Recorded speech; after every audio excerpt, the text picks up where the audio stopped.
The very first band that I ever saw in my life was a band called DOBERMAN. This would have been back in the early 90s. I was in high school. They were a thrash band from the central coast of Sydney, Australia. And I was saying to my wife the other day, what's funny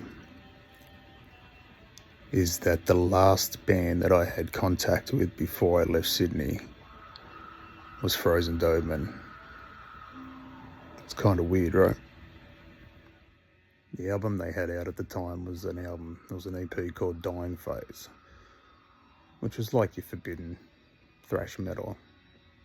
It was very Australian thrash, and Australian thrash does have a style that's in the singing.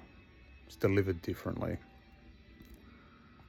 Cool thing about it was they signed everything, and what I remember most about them was the drummer was a huge Kiss fan, and I'm a huge Kiss fan. And at that point in my life, he was the only guy that I knew or had met that liked Kiss. I also didn't live in Sydney at the time. I lived somewhere in the middle of Sydney and Queensland, which is pretty much the middle of nowhere, so they played at a high school in the middle of nowhere.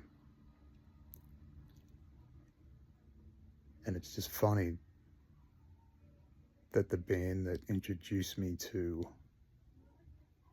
I suppose, the gateway to extreme music